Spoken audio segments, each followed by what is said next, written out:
going on, everyone? So today I'm just going to give you a quick tour of my indoor crawler course, how it's coming so far, show you a little bit of how I built it, give you some tips for if you want to build your own. So stay tuned. So obviously the project has to start out with a table. All I did is I used a sheet of 4x8 7/16 thick OSB, and then I used one 8-foot 4x4 pressure treated, cut down into 4 legs, and then just some 2x4s running down beside them to help support them.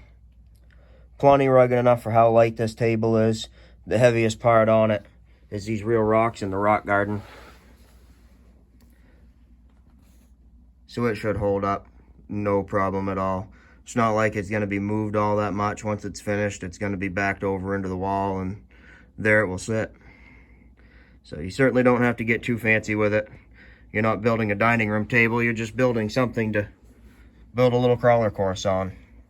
So just try to do it as cheap as you can. I had less than $40 worth of lumber into this project. So you'll have to excuse the nasally voice. My seasonal allergies are hitting me pretty hard right now. I hope it's not too annoying for you.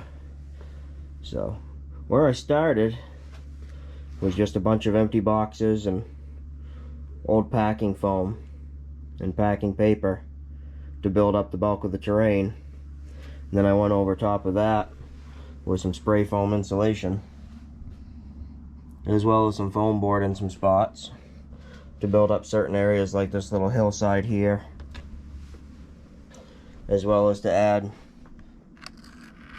some extra detail in areas like this, as well as make the basis for that obstacle there. And then once that was on there and I had everything the way I liked it, you just cover it in plaster cloth, let that dry, and then you can start painting.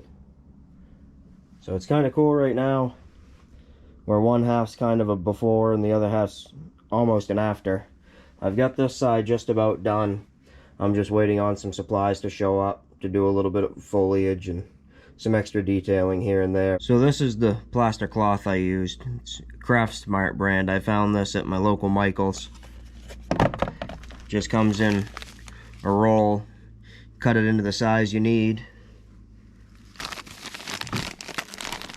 Dip it in some water and then you can lay it down.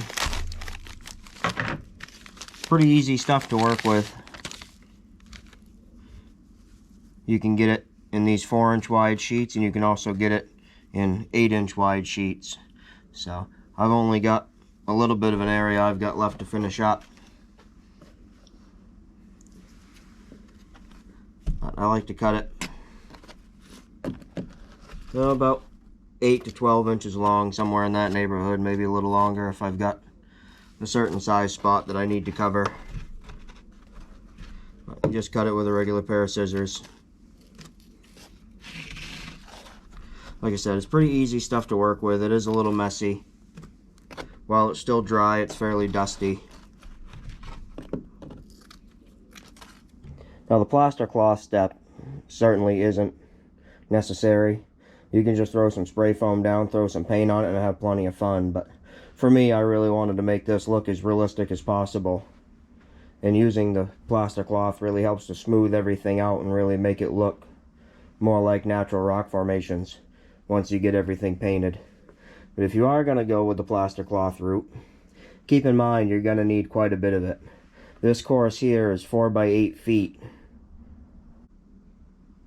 To get this much done took me 8 of the 8-inch wide rolls. And you can see I've still got that little bit left over that I've got to do. So just keep that in mind. If you're going to go with the plaster cloth route, you're going to need quite a lot of it. Yeah, and then there's this section here that didn't get covered, as well as down in here a little bit in this little creek bed, and this whole section over here where the rock garden is. All you need to use this stuff is just a bucket of warm water. You're just going to dip your plaster cloth into it. Get the whole cloth wet. And just drape it onto what you need to add it to. I find it's best if you keep your fingers as wet as possible and try to work fairly quickly when you're putting the plaster up against any plaster that's already dried, as that's going to suck the water out of it and make it dry quicker than what it normally does. And you really want to get it to lay in there good and really blend in nicely. This is kind of a hard area to work because it's on the back side of my table here, but because of where it is, trying to work it from the back side, you really can't see, so you just kind of gotta lean over the table and make it work.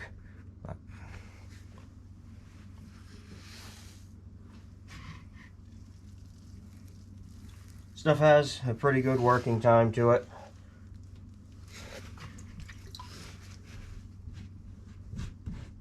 If you're not putting it down super thick, it's usually dry to the touch in about 20 minutes or so.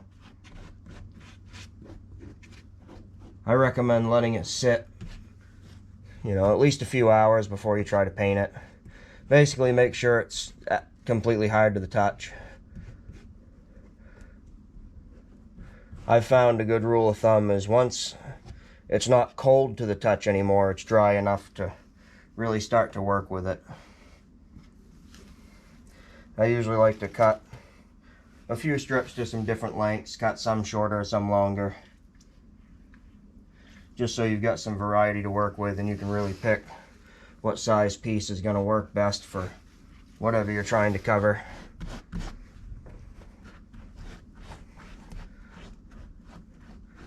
Another big tip I can give you too is really try to work as many of the holes in the mesh out as you can, and don't try to spread the cloth too thin. You're almost better to actually cut it long and then bunch it up to really help you get rid of some of those holes, just because it'll give you a much better finish once it's painted.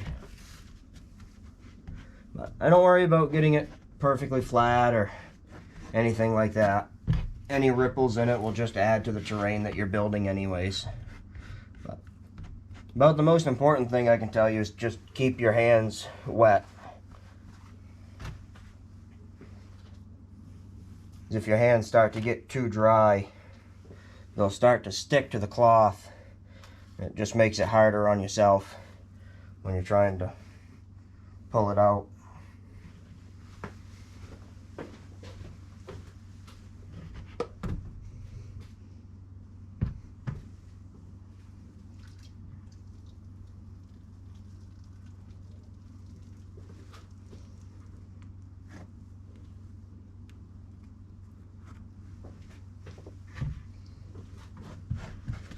There's really no right or wrong way to do it. Just experiment, find what works best for you to get the results that you're happiest with.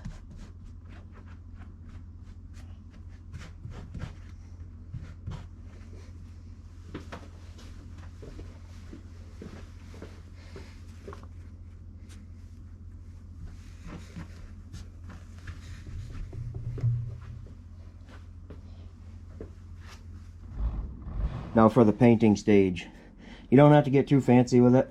Just find whatever you can at your hardware store that's close to rock colored. I found this Rust-Oleum chalked aged gray at my local True Value. It gives you a real nice, almost chalky matte finish when it's dry. Then I also got the same paint in rattle cans in two colors, charcoal black and this country gray. I used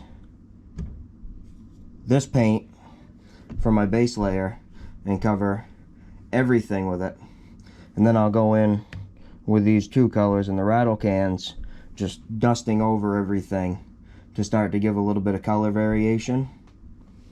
And then the next step, I use a couple of colors of craft acrylics. I've got this black and the silver gray. The lighting here sucks. The black I thinned down to a wash using some isopropyl alcohol and just give a dark wash to the low spots to really help bring out the detail. You can kind of see in through some of these areas. And then the gray I lighten up with some white and use to dry brush over some of the higher spots to kind of highlight them. And then I've got 3 colors of the Krylon stone texture, 2 in the coarse and 1 in the fine, that I just mist over the whole thing once it's done to help give a little bit of texture to that slippery painted plaster, just so the tires have a little bit of something extra to bite on and make it a little more grippy like real rocks are. And then once all the painting steps are done, I start to add in some real dirt in some places and some real rocks. And then once my supplies show up, I'll start using some model railroad ground foam and bushes and stuff to start to add a little foliage here and there, like down some of the cliff faces, to really make everything pop and start to look more realistic. So to make things like this little creek bed, I started out with a layer of brown paint on top of the base layer, and then added a little bit of real dirt and then some real rocks in, and then I used this Envirotex pour-on that I found also at Michael's. Just mix it 1-to-1. It's a 2-part resin. Pour it in there, and you're going to want to use something to seal off the ends if you have any that are open. I just use some masking tape on this side and some hot glue on the other side.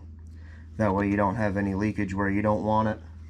It's self-leveling, and it's pretty much fully dry in about 24 hours, and it works great. Okay, so I guess that's going to be it for this video. I can make another video going into some better detail on my painting process once all this plaster is dry, but I don't want to drag this one out any further with my nose being stuffed up the way it is. I know my voice probably sounds annoying right now, so I'll end this with some running video of my SCX-24 JL Rubicon tackling some of the terrain.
Thanks for watching, and don't forget to like and subscribe.